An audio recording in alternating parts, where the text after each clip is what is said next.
الحمد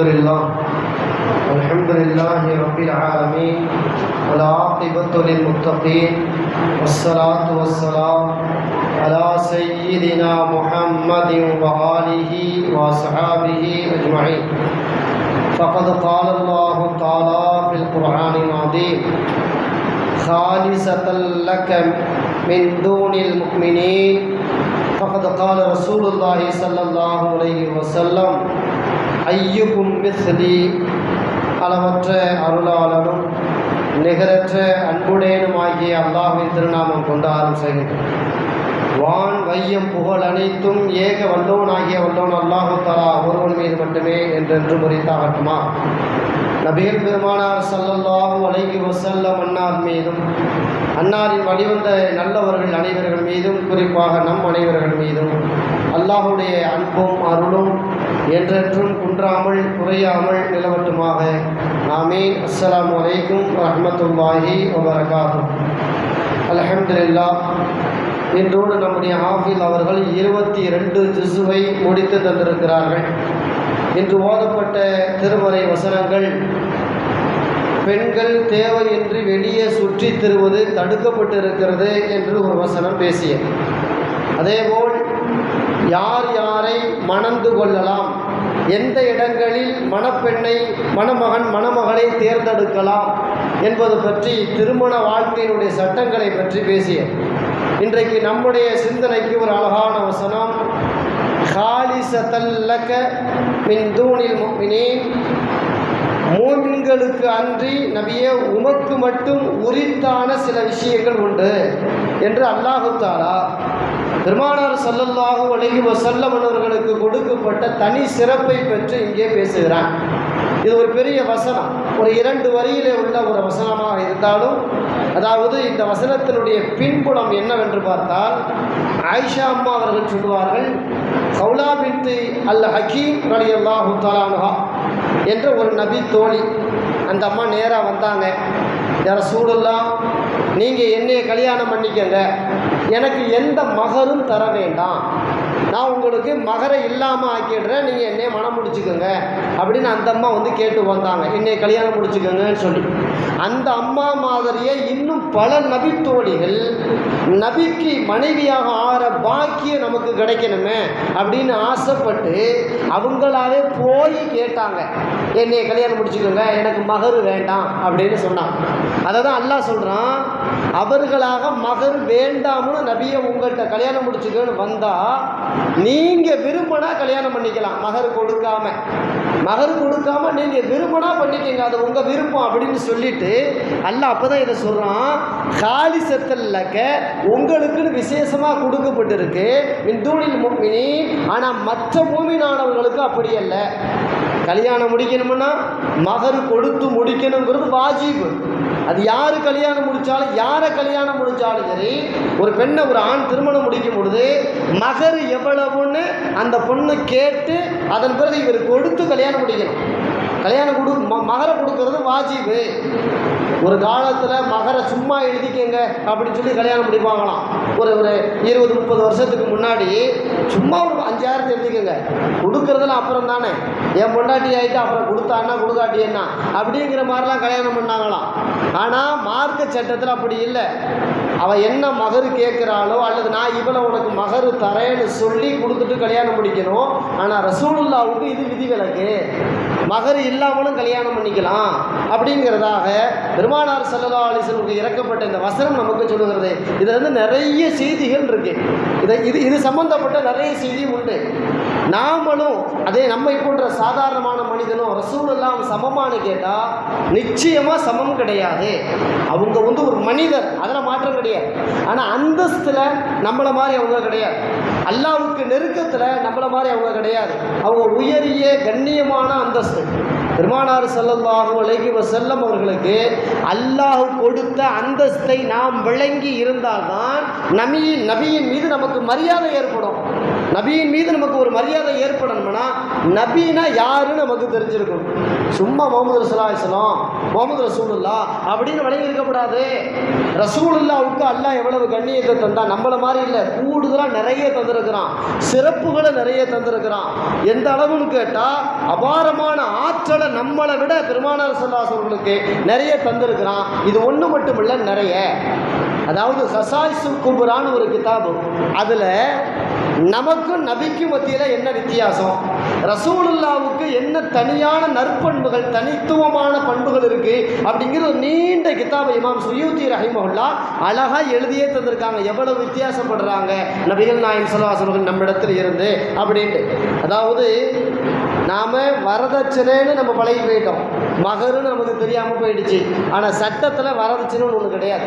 பெண்ணிட்ட இருந்து எதையும் வாங்கக்கூடாது. ஹசன் பசீர் ரஹ்மத்துல்லாஹி சொல்லுவாங்க, ஒரு பொண்ணை கல்யாணம் முடிக்கும் பொழுது எவ்வளவு தருவேன் மாப்பிள்ளைக்காரன் கேட்டானா அவன் யார் தெரியுங்களா, பெரிய திருடேங்கிறாங்க. பெரிய திருடனா, வரதட்சணை தான்னு கேட்டா அவனை விட பெரிய திருடன் உலகத்தில் இல்லைன்னு ஹசன் பஸ்ரி ரஹ்மத்துல்லாஹி சொல்கிறாங்க அப்படின்னு பார்க்குறோம். அப்போ மகருங்கிறது அவசியமானது அப்படின்னு பார்க்குறோம். அதாவது ஒரு நகைச்சுவைக்கு சொல்லுவாங்க, ஒருத்தருக்கு பொண்ணு தேடினாங்களாம். பொண்ணு தேடும் பொழுது ஒரு வீட்டுக்கு போகிறாங்க. ஒரு வீட்டுக்கு போனவுடனே அவருக்கு 3 பொம்பளை பிள்ளை அடுக்கடுக்காக வச்சுருக்காரு, கல்யாணம் பண்ணி கொடுக்காம அந்த வயசு இருக்குது, அடுக்கடுக்காக வச்சுருக்காரு. எங்கே உங்கள் பொண்ணை வர சொல்லுங்க அப்படின்னு அந்த பொண்ணு வந்துச்சான். அந்த பொண்ணு வருது, வந்த உடனே பொண்ணை காட்டுறாங்க. பொண்ணுக்கு என்ன வயசு, பொண்ணுக்கு ஒன்றும் பெருசாக இல்லைங்க, வயசு வெறும் 45 வயசு தான். 45 வயசா அப்படின்னாங்க. மாப்பிள்ளை விட்டாள், ஒன்றும் கவலைப்படாதீங்க, இவளுக்கு 45 வயசு, 45 பவுன் நான் நகை போடுவேன் அப்படின்னு சொன்னாங்க. 45 பவுன் நகை, அப்படியா, சரி பரவாயில்ல பரவாயில்ல அப்படின்ட்டு அடுத்து ஒரு பிள்ளைய காட்டுனாங்களாம். அதை விட 2 வயசு கூடுன பிள்ளை. இவனுக்கு 47 வயசு, 47 பவுன் போடுவேன். மாப்பிள்ளையுடைய அம்மா சொன்னாலாம், அப்படியா, இதை விட வயசான பொண்ணு எதுவும் வச்சிருக்கீங்க அப்படின்ட்டாலாம். அப்படின்னு என்ன அர்த்தம், இன்னும் கூட கொஞ்சம் பவுனு போடுவாங்கல்லன்னு அர்த்தம். இன்னைக்கு நிறைய அம்மாமார்கள் இப்படி தான் எவ்வளவு பவுனு போடுவீங்கன்னு போகிறாங்களே தவிர பொண்ணுக்கு மார்க்க ஒழுக்கம் இருக்கா, நம்ம வீட்டுக்கு வந்தால் நம்மளோட அனுசரித்து போவாளா, மயனோட கண்ணியமாக வாழுவாளா, இது நல்ல குடும்பம் தானா, இந்த பொண்ணோட அம்மா அந்த மாப்பிள்ளையோட எப்படி வாழ்ந்தா, இதையெல்லாம் பெருசாக பார்க்குறதில்ல. எவ்வளவு போடுவீங்க அதை பற்றி தான் கவலை. இது மிகப்பெரிய தப்பு. இதிலிருந்து விடுபட்டு ஆகணும் நம்முடைய சமூகங்கிறத நம்ம இந்த நேரத்தில் இந்த வசனத்தின் மூலமாக நமக்கு தெரிய வருது. பெருமானார் ஸல்லல்லாஹு அலைஹி வஸல்லம் சொன்னாங்க, தொடர் நோன்பு வைக்கக்கூடாது. எப்படி, இப்பயும் வைக்கக்கூடாது. 30 நோன்பு தாங்க தொடர் நோன்பு, அதுக்கப்புறம் தொடர் நோன்பு கிடையாது. இஸ்லாத்தில் அப்படி இல்லை. தொடர்ந்து தினந்தோறும் நோன்பு வைக்கிறது. தொடர் நோன்புனா இன்னும் கொஞ்சம் வித்தியாசம். எப்படின்னு கேட்டால், சகருக்கு எந்திரிக்கலைன்னு வைங்களேன், அப்படியே சகர் இருக்கிறது, சகரு சாப்பிடலை அப்படியே சகர் இருக்கிறது. இந்த மாதிரி தொடர்ந்து சகரு சாப்பிடாமலேயே என் உடம்புல தெம்பு இருக்கு அப்படிங்கிற மாதிரி சில சகாபாக்கள் நோன்பு வைக்கிறதாக முடிவு பண்ணாங்க. பெருமானார் ஸல்லல்லாஹு அலைஹி வஸல்லம் தெரிஞ்சிச்சு. அவங்களெல்லாம் கூப்பிட்டு விட்டாங்க, எப்பா நீங்கள் தொடர் நோன்பு வைக்க போறீங்களாமே, சகர் கூட இல்லாமல் அப்படியே தொடர்ந்து நோன்பு வைக்க போறீங்களாமே, நான் கேள்விப்பட்டேன், உண்மையாண்ணா? ஆமாம், நான் நோன்பு வைக்க போகிறோம் அப்படின்னு சொன்னாங்க. பெருமானார் ஸல்லல்லாஹு அலைஹி வஸல்லம் சொன்னால் கண்டிச்சாங்க, அப்படி வைக்கக்கூடாதுப்பா, அது யூத கிறிஸ்தவர்களுடைய பழக்கம், நாம் அப்படி வைக்கக்கூடாது அப்படின்னு சொன்ன உடனே சஹாபாக்கள் திரும்ப கேட்டாங்க, நீங்கள் அப்படி நோன்பு வைக்கிறீங்களே அப்படின்னு கேட்டாங்க. பெருமானார் ஸல்லல்லாஹு அலைஹி அவர்களை பார்த்து, ரசூலா நோன்பு வச்சாங்க, அப்படி ரசூலுல்லாஹ் அப்படி நோன்பு வச்சாங்க, அதை தெரிஞ்சுக்கிட்டு தான் கேட்குறாங்க, நீங்கள் அப்படி நோன்பு வைக்கிறீங்களா எங்களுடைய தலைவராக இருந்துக்கிட்டு அப்படின்னு கேட்கும்போது தான் ரசூலுல்லாஹ் கோபத்தோடு ஒரு வார்த்தை சொன்னாங்க, ஐயுக்கும் மிஸ்லி, உங்களில் யாருப்பா என்ன மாதிரி இருக்கிறா அப்படின்னு கேட்டாங்க. உங்களில் யார் என்ன மாதிரி இருக்கிறா அப்படின்னு கேட்டு அடுத்து சொன்னாங்க, இன்னி அபீத்து இத்துஇமுனி அல்லாஹ் ரப்பி, என் இறைவன் எனக்கு சாப்பிட தருகிறான், வயஸ்தீனி, எனக்கு பருகு பானம் தருகிறான். அப்படி இருக்க உங்களுக்கு ரப்பு அதெல்லாம் தர்றதில்லை, நீங்கள் நேரடியாக சாப்பிட்டாதான் உண்டு. ஆனால் என் இறைவன் எனக்கு சாப்பாடு தர்றான், குடிக்க தர்றான், அவ்வளோ பெரிய ஆற்றலை தந்திருக்கிறான். நான் உங்களை மாதிரி ஆளு கிடையாதுப்பா. தொடர் நோன்பு வச்சாலும் என் உடம்புக்கு எந்த டயர்டும் ஆகாது, எந்த சோர்வும் ஏற்படாது. என்னால் ஆன எல்லா வேலையும் எப்போதும் போல செய்ய முடியும். நாம தொடர் நோன்பு வச்சோம்னா அப்படியே கோழி குஞ்சு மாதிரி சுருங்கி போயிருவோம், நமக்கு நோன்பு மேலே வெறுப்பு வந்துடும், உடம்பு பலகீனம் ஆகிடும். அப்படிங்கிறத பெருமானார் ஸல்லல்லாஹு அலைஹி வஸல்லம் சொல்கிறாங்க. இந்த ரமலான் மாதத்தில் கூட சில நேரங்களில் நம்ம வீடுகளில் இப்படியெல்லாம் நடக்கிறதான்னு வைங்களேன், சகருக்குன்னு வச்சு அலாரம் கிளாரம் அப்படி இப்படி எல்லாம் வச்சுட்டு தான் படுக்கிறோம். என்னைக்காவது ஒரு நாள் டக்குன்னு அசதியில் நாம் எந்திரிச்சு பார்க்கும்போது மோதினார் பாங்கு சொல்கிறாரு, வேறு வழியே இல்லைன்னு அப்படியே நீயத்து வைக்கிறோம்ல, வேறு வழியே இல்லைன்னு அப்படியே நீயத்து வைக்கிறோம், நோன்பு விட்டுறக்கூடாதேன்ட்டு. அன்னைக்கு எவ்வளவு கஷ்டமாக இருக்குது இல்லையா? ஒரு நோம்புக்கு எவ்வளவு கஷ்டமாக இருக்குது. ஆனால் பெருமானார் ஸல்லல்லாஹு பல நாள் இது நோன்பு வைப்பாங்க. அதான் அவங்க சொல்கிறாங்க, அல்லாஹ் எனக்கு சாப்பிட தர்றான், எனக்கு பருக பானம் தர்றான், அதனால நான் நோன்பு வைக்கிறேன், நான் ரொம்ப தடகாத்திரமான ஆள், நீங்கள் எல்லாம் அப்படி இல்லைன்னு சொன்னாங்க. தொடர் நோன்பு வைக்கிற அளவுக்கு ரசூலுல்லாவுடைய உடம்புல அவ்வளோ பெரிய தாக்கத்து இருந்துச்சுங்க. பெருமானார் ஸல்லல்லாஹு அலைஹி வஸல்லம் 11 கல்யாணம் முடித்தாங்க. ஒரே நேரத்தில் 9 கல்யாணம், அதாவது ஒரே நேரத்தில் 9 மனைவிமார்கள் இருந்தாங்க. ஹதீஜா அம்மா ஆரம்பத்திலே மௌத்தாயிட்டாங்க, ஜைனப் அம்மா இடையில மௌத்தாயிட்டாங்க. இந்த 2 பேர் அல்லாமல் 9 மனைவிமார்களோடு ஒரே நேரத்தில் வாழ்ந்தாங்களே பெருமானார் ஸல்லல்லாஹு அலைஹி வஸல்லம். கொஞ்சம் யோசிக்கணும், 9 மனைவிமார்கள்ட்டையும் ரசூலுல்லாவுக்கு நல்ல பேர் தான். எந்த மனைவிக்கு போய் பர்சனலாக போய் உங்கள் கனவு ரசூலுல்லாஹ் எப்படின்னு கேட்டால் தங்கம் சொக்கத்தங்கம் அப்படின்னு தான் சொல்லுவாங்க. நம்ம வீட்டில் நீங்கள் சொல்லுவாளா? மனைவி சொல்லுவாளா? யோசிக்க பார்ப்போம். இந்த பயவுலையை கட்டினதுக்கு என்னை அங்கே பொண்ணு கேட்டாக, இங்கே பொண்ணு கேட்டாக, அந்த ஊரில் கேட்டாக, சிங்கப்பூரில் கேட்டாக, மலேசியாவில் கேட்டாக, எங்கள் அப்பங்காரனு கண்ணு தெரியாமல் இந்த ஆளுக்கு பிடிச்சி கொடுத்துட்டான் இப்படின்னு சொல்கிற பொம்பளை எவ்வளோ பேர் இருக்காங்க. இந்த மாதிரி எந்த மனைவியாவது ரசூலுல்லாஹ் மனைவி சொல்லியிருக்கிறாங்களா? அப்படியெல்லாம் சொல்லாத மனைவி எங்கே ஒரு ஆளை காட்டுங்க பார்ப்போம். ஒரு கணக்கெடுப்பே சொல்கிறாங்க, ஃபேஸ்புக்கில் கணக்கெடுத்து சொல்கிறான், உலகத்திலேயே மனைவிமார்கள் கணவன் மீது சாட்டக்கூடிய குற்றம் ஒன்றே ஒன்று உலக அளவில் என்னான்னு கேட்டால் இதுதானா, உன்னை கட்டுனதுக்கு யாரையாவது கட்டியிருக்கலாம், நான் கண்டு உன்னோட வாழ்கிறேன் அப்படின்பாங்களாம். நாம் இப்படி சொல்லணும், என்னை கண்டு உன் பழப்பு ஓடுது இல்லையா? இதுதான் யதார்த்தமும் கூட. அப்போ ரசூலுல்லாஹ் 9 மனைவிமார்களோடு ஒரே நேரத்தில் வாழ்ந்தாலும் எல்லாத்துட்டும் நல்ல பேர் எடுத்தாங்களே. அப்போ நாமளும் அவங்களை எப்படி சமமாக முடியும்? நம்மளை விட கொஞ்சம் அறிவாற்றலும் பண்புகளும் எல்லாமும் நம்மை விட உயர்ந்தவளா இல்லையா? பெருமானார் ஸல்லல்லாஹு அலைஹி வஸல்லம் அவர்கள் ரசூலுல்லாவுக்கு இன்னும் இது மாதிரி நிறைய சிறப்புகள் அல்லாஹ் தஆலா தந்திருந்தானே. பெருமானார் ஸல்லல்லாஹு அலைஹி வஸல்லம் சப்பு இமாமா போய் நின்றுவாங்க. நின்ற பிறகு மக்கள்லாம் பின்னாடி சப்பு வரிசையாக நிற்கிறாங்கல்ல, சில பேர் என்ன பண்ணுவாங்க, சரியாக சுஜூது பண்ணுறதில்ல, சரியாக ருக்கு பண்ணுறதில்ல, இப்படியெல்லாம் அவங்களுடைய தொழுகையெல்லாம் 1 2 அப்படி இப்படி இருந்துச்சு. சரியாக வரிசையில் கூட சரியாக பார்த்து நிற்காமல் இருந்தாங்க. அப்போ தான் சொன்னாங்க, சப்பு சுஃபூஃபக்கும், உங்களுடைய வரிசைகளை முதலில் நேராக ஆக்குங்கள். இன்னி அராக்கும் மின் பராயில் பஹ்ரி, நான் முன்னே பார்ப்பதை போல் என் முதுகு பக்கத்தில் இருந்து உங்களை நான் பார்க்கிறேன் அப்படின்னு பெருமானார் ஸல்லல்லாஹு அலைஹி வஸல்லம் சொன்னாங்க. கண்ணு பார்க்குற மாதிரி ரசூலுல்லாவுடைய பொடரியும் பார்க்குமா, ரசூலுல்லாவுடைய பெடரி இருக்குல்ல அந்த பெடரியும் பார்க்குமா. பவர் தந்திருந்தான் அல்லாஹ். நமக்கு 2 கண்ணு இருந்தாலே சரியா தெரில, கண்ணாடி எல்லாம் போட வேண்டியிருக்கு இல்லையா? கண்ணாடி போட்டும் கூட சரியா தெரில, வேற என்னமெல்லாம் கையை காலெல்லாம் காட்ட வேண்டியிருக்கு. நம்ம பொழப்பு நல்ல கண்ணு லொல்ல கண்ணு. ஆனால் ரசூலுல்லாவுக்கு முன்னாடி இருந்து நல்ல கண்ணு, பின்னாடி இருந்தது நல்ல கண்ணு தான். ரசூலுல்லாவுக்கு அபாரமான ஆற்றல். ரசூலுல்லாஹ் சும்மா எல்லாம் சொல்லலை, தக்பீர் கட்டி நின்றுவாங்க. நின்று முடிஞ்ச பிறகு இன்னார் விளையாடுறீங்க, இன்னார் ருக்கு சரியாக செய்யலை, இன்னார் சஜிதா செய்யலை அப்படின்ட்டு பார்த்த மாதிரியே சொல்லுவாங்க. ரசூலுல்லாஹ் பார்த்த மாதிரியே சொல்லுவாங்களே, எப்படி முடியுது? அல்லாஹ் தஆலா அவங்க பெடையிலையும் மறைமுகமான கண்ணை தந்திருந்தான். அவ்வளோ பெரிய ஆற்றல் பெருமானார் ஸல்லல்லாஹு அலைஹி வஸல்லம் அவர்களுக்கு தந்தது. அதனால தான் ரசூலுல்லாவை முன்னாடி வச்சாலும் ரசூலுல்லாவை பின்னாடி வச்சாலும் நமக்கு சமந்தான். அவங்க எப்படியா இருந்தாலும் பார்ப்பாங்க, எந்த சூழல்லையும் அவங்களால பார்க்க முடியும். அதே மாதிரி இன்னும் நிறைய சிறப்புகள் பெருமானார் ஸல்லல்லாஹு அலைஹி வஸல்லத்துக்கு உண்டு. நாம் தூங்கிட்டோம்னா ஒது முறிஞ்சிடும், அப்படி தானே? நாம் தூங்கிட்டா ஒது முறிஞ்சிடும். புதுசாக ஒது செஞ்சு தான் தொழுகணும். ஆனால் பெருமானார் ஸல்லல்லாஹு அலைஹி வஸல்லம் எப்படி இருந்தாங்க? ஆயிஷா அம்மா சொல்கிறாங்க, ரசூலுல்லாஹி ஸல்லல்லாஹு அலைஹி வஸல்லம் அவர்கள் தஹஜ்ஜுத் தொழுகைக்கு எழுவாங்க, ஒது செஞ்சுட்டு தொழுவாங்க, தொழுது முடிச்சுட்டு ஃபஜருக்கு பாங்கு சொல்கிற வரைக்கும் படுத்து தூங்குவாங்க, கொஞ்ச நேரம் தூங்குவாங்க. எந்த அளவுன்னு கேட்டால் சில நேரத்தில் ரசூலுல்லாஹ்வுக்கு கொரட்டை வர்ற அளவுக்கு தூக்கம் இருக்குமா. கொரட்டை வர அளவுக்கு தூங்கி எழுந்திரிச்சிட்டு பாங்கு சொன்னோடனே அப்படியே உது செய்யாமல் அப்படியே ஃபஜ்ர் தொலை வைக்க போயிடுவாங்க. ஆயிஷா அம்மா கேட்டாங்க ஒரு முறை, யார் ரசூலுல்லாஹ் ஃபஜ்ர் தொலை வைக்க போகிறீங்க, நீங்கள் உது செய்யலையே தூங்கிட்டீங்களே அப்படின்னு சொன்னாங்க. அப்போ தான் பெருமானார் ஸல்லல்லாஹு அலைஹி வஸல்லம் சொன்னாங்க, என்ன ஆயிஷா உனக்கு தெரியாதா, என்னுடைய 2 கண்ணு தான் தூங்குது, உள்ளம் தூங்கலை. உள்ளமும் தூங்கினாதான் ஒது முறியும், இல்லைன்னா ஒது முறியாது. அதனால என் உள்ளம் விழிப்போட இருக்கிறது, கண்கள் மட்டும்தான் உறங்குகிறது. பெருமானார் ஸல்லல்லாஹு அலைஹி வஸல்லம் அவர்களுக்கு அவ்வளவு அபாரமான ஆற்றல். கொஞ்சம் யோசிங்களேன், நாம் உள்ளம் முதல்ல தூங்கினாதான் கண்ணே தூங்கும். நமக்கு சிந்திக்கிறத விட்டோம்னா தூக்கம் தானாக வந்துடும். நிறைய பேர் தூக்கம் வரலங்கிறாங்களே, அவங்கள்ட்ட போய் கேளுங்களேன். சிந்திக்காமல் படுப்பா, தூங்கிடலாம் சொல்கிறோமா இல்லையா? டாக்டர் சொல்கிறாரா இல்லையா? நீங்கள் எதையாவது சிந்திச்சுக்கிட்டே கிடக்குறீங்களா பாய்? சிந்திக்கிறத விடுங்க பாய். சிந்திக்காமல் இருந்தாலே அப்படின்னா என்ன, உள்ளத்தை தூங்க போட்டால் நம்மளுடைய கண்ணு தானாக தூங்கிரும். அதனால தான் பைத்தியங்கள் தூங்குறதுல தெரியுங்களா? பைத்தியம் தூங்காது. ஏன்னா இது எதையாவது யோசிச்சுக்கிட்டே இருக்கும் பைத்தியம். அதனாலேயே தூக்கம் இல்லாமல் போயிடும். தூக்கம் இல்லாமல் போயிட்டாலே சில பேர் பைத்தியமாகவும் ஆகிடுவான், சில பேர் பைத்தியமாகவும் ஆகிடுவான்.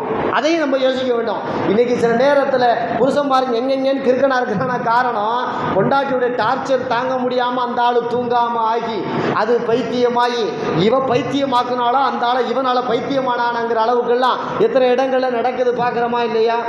தூக்கம் அப்படிங்கிறது உள்ளம் தூங்கணும், அதோட கண்ணு தூங்கணும், அதுதான் நமக்கு தூக்கம். அப்படி தூங்கிட்டா முகம் புரிஞ்சிடும். ரசூலுல்லாஹ் எப்பயுமே அப்படி தூங்க மாட்டாங்க. ரசூலுல்லாஹ் எப்பயுமே அப்படி தூங்க மாட்டாங்க. எப்படி தூங்குவாங்க?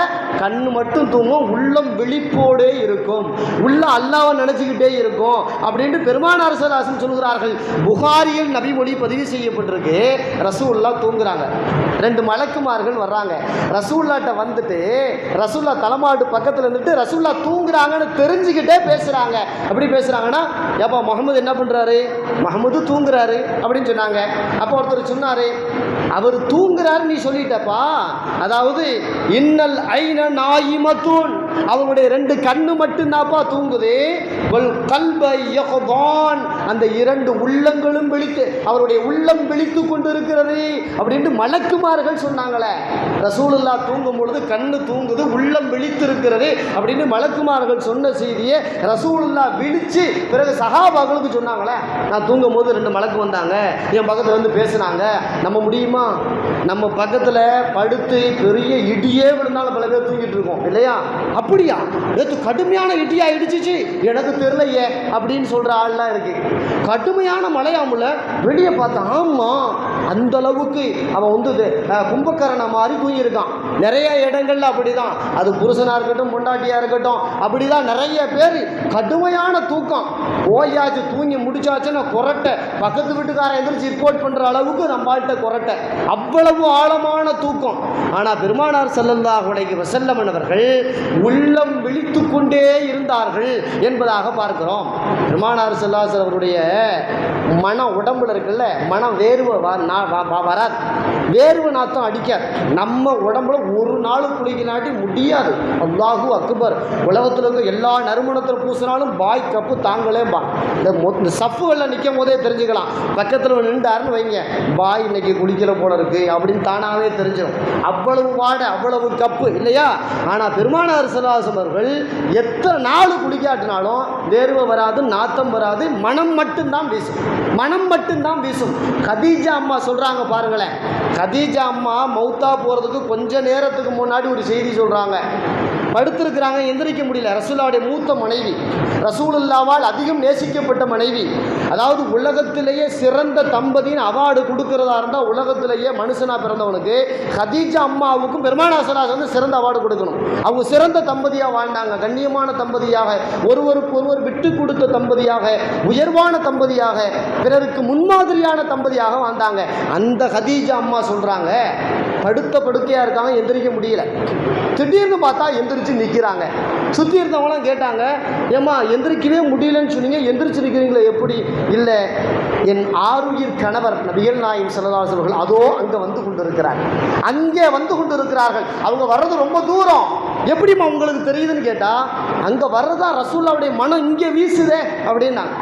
அங்கே வர்றாங்க என்னுடைய கணவர், அவர்களுடைய மனம் எனக்கு பழகி போனது, அந்த நறுமணம் கஸ்தூரி என் மூக்கை துளைக்கிறது. அப்படி என்றால் என் கணவர் வருகிறார், என் கணவர் வரும்பொழுது நான் படுத்திருப்பது மரியாதை அல்ல, என் கணவனை நான் வரவேற்றுத்தான் பழகியிருக்கிறேன், அதனால் நான் எழுந்து நிற்கிறேன் என்று ஒரு பிடி மாதிரி, ஒரு சேர் மாதிரி இதை உன பிடிச்சுக்கிட்டு எழுந்து நின்று ரசூலுல்லாஹ் வர்றதை பார்த்து பெருமானார் ஸல்லல்லாஹு அலைஹி வஸல்லம் அன்பு கணவரே வாருங்கள் என்று வரவேற்றார்கள். எந்த நிலையில்?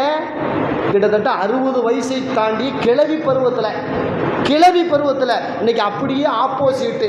நம்ம வர்றோம்னா தான் ஜம்முன்னு சோபாவில் உட்காந்துருப்பா நம்ம வீட்டுக்காரி. பார்க்குறோமா இல்லையா? வரட்டு அதோட குப்பை கொட்டுறதே பெரிய விஷயம். இதுக்கு மரியாதை ஒரு கேடா? ஆமாம், 30 வருஷம் ஓடி போச்சு. மரியாதை கொடுத்தான்னா கொடுக்காட்டி என்ன? ஆமாம், பயலுகள்லாம் தலையெடுத்துட்டாங்க. அது பீஸ் போன பல்பு, சம்பாதிக்க முடியல, ஒன்றும் செய்ய முடியல அப்படின்னு சொல்கிற ஒரு காலம் இல்லையா? நம்ம வீட்டில் எத்தனை பேருங்க? இங்கே யோசிச்சு ஒரு ஆளை சொல்லுங்க. இங்கே ஒரு ஆளை காட்டிடுங்க பார்ப்போம். என் வீட்டில் நான் போனால் என் வீட்டுக்காரி படுத்திருந்தா எந்திரிச்சிருவான், உட்காந்துருந்தா எந்திரிச்சிருவா. இங்கே சொல்லுங்க பார்ப்போம். அவ்வளவு கண்ணியமான ஹதீஜா அம்மா மாதிரி வீட்டுக்காரியாண்டு. ஹதீஜான்னு இன்னைக்கு பேர் வச்சு அந்த ஹதீஜா அம்மா மாதிரிலாம் கிடையாது இல்லையா? அந்த மாதிரிலாம் நம்ம யதார்த்தத்தை இன்னைக்கு பார்க்க முடியாது. இந்த மாதிரி பெருமானார் ஸல்லல்லாஹு அலைஹி வஸல்லம் அங்கே வருகிறார்கள் என்றால் இங்கே நறுமணம் கமலுமாம். ஆயிஷா, அதாவது அனஸ் ரலியல்லாஹு தாயார் சொல்லுவாங்க, ரசூலுல்லாஹி ஸல்லல்லாஹு அலைஹி வஸல்லம் படுத்தாங்கன்னா கொஞ்சம் வேர்வை வரும். அந்த வேர்வையை நாங்கள் வலிச்சு எடுத்து எங்களுடைய அத்தர் குப்பிக்குள் வைத்துக் கொள்வோம் அப்படின்னு சொல்லுவாங்க. அத்தல் பாட்டிலுக்குள்ள வேர்வை வருதுன்னா அந்த வேர்வை நாத்தம் எடுக்கும். ஆனால் ரசூலுல்லாஹ்வுடைய வேர்வை அப்படி இல்லை, அது மனத்தை தரும். ஒரிஜினல் அத்தர்ன்னு சொல்றது அம்பர், அதை விட கூடுதல் மனம் பெருமானார் ஸல்லல்லாஹு அலைஹி வஸல்லம் அவர்களுடைய மேலில் இருந்து வடிந்த வேர்வைக்கு மனம் இருந்தது என்பதாக அனஸ் ரலியல்லாஹு அன்ஹு அவருடைய தாயார் சொல்லக்கூடிய செய்தி ஷமாயில் திர்மிதியிலே பதிவு செய்யப்பட்டிருக்க. பெருமானார் ஸல்லல்லாஹு அலைஹி வஸல்லம் நஜீசி எதுவுமே நஜீஸ் அல்ல. ரசூலுல்லாஹ்வுடைய சிறுநீர், ரசூலுல்லாஹ்வுடைய இரத்தம், ரசூலுல்லாஹ்வுடைய மலம், ரசூலுல்லாஹ்வுடைய வேர்வை எதுவும் நம்மை போன்று நாராது. அது எல்லாம் மனமானது என்பதாக மார்க்கத்தினுடைய அறிஞர்கள் தனி நூல்களையே தொகுத்து தந்திருக்கிறார்கள். அப்படின்னு சொன்னா நம்மள மாதிரி ஆளா ரசூலுல்லாஹ்? நம்மள மாதிரி ஆளாங்க ரசூலுல்லாஹி ஸல்லல்லாஹு அலைஹி வஸல்லம் அவர்கள்? இல்லை, நம்மை விட தனித்துவமானவர்கள், 100% தனித்துவமானவர்கள். யார்கிட்ட எப்படி பழகணும், எப்படி நடந்துக்கணும் எல்லாம் பெருமானார் ஸல்லல்லாஹு அலைஹி அவர்களுக்கு தெரியும். அதனால தான் ரசூலுல்லாஹ்வை அந்தஸ்தை விளங்கணும். அதற்கு தகுந்தார் போல நபி அவர்களுக்கு நாம் கண்ணியம் தர வேண்டும், ரசூலுல்லாஹ்வுக்கு கண்ணியம் தர வேண்டும். முஹம்மத் அப்படின்னு பேரை கேட்ட உடனே ரசூலுல்லாஹி ஸல்லல்லாஹு அலைஹி வஸல்லம், முஹம்மது ஸல்லல்லாஹு அலைஹி வஸல்லம் அப்படின்னு ரசூலுல்லாஹ் மீது ஸலவாத்து சொல்வதற்கு நாம் கடமைப்பட்டு இருக்கிறோம். நம் உயிரை விட அதிகம் நேசிக்கப்பட வேண்டிய ஒரு ஜீவன் உலகத்தில் இருக்கிறது என்றால் அது பெருமானார் ஸல்லல்லாஹு அலைஹி வஸல்லம் மட்டும்தான். உலகத்தில் நாம் அதிகம் நேசிக்க வேண்டியது பெருமானார் ஸல்லல்லாஹு அலைஹி வஸல்லம். ரசூலுல்லாஹ்வுக்கு அப்புறம் தான் பொண்டாட்டி, பிள்ளை எல்லாத்தையும் அப்புறம் தான் நேசிக்கணும். அல்லாஹ் அப்போ தான் சொல்கிறான், பெருமானார் ஸல்லல்லாஹு அப்படி தான் சொல்கிறாங்க, உங்கள் உள்ளத்தில் என் நேசம் அதிகம் இருந்தால் நீங்கள் மூமின், என் நேசம் குறைவாக இருந்தால் உங்களுடைய ஈமானில் பங்கம் இருக்கிறது, குறை இருக்கிறது என்று பெருமானார் ஸல்லல்லாஹு அலைஹி வஸல்லம் சொல்கிறார்கள். அளவு கடந்து நேசிக்கப்பட வேண்டிய ஒரு மனிதர் நபிகள் நாயகம் ஸல்லல்லாஹு அலைஹி வஸல்லம் அவர்கள். அல்லாஹ் தஆலா அந்த நபி அவர்களை அதிகம் நேசித்து அவர்கள் மீது அனுதினமும் எண்ணிலடங்கா ஸலவாத்துக்களை ஓதும் பெரும் பாக்கியத்தை இறைவன் நமக்கு வழங்குவானாக. வஆகிரு தஅவானா அல்ஹம்துலில்லாஹி ரப்பில் ஆலமீன். அஸ்ஸலாமு அலைக்கும் வரஹ்மத்துல்லாஹி வபரகாத்துஹு.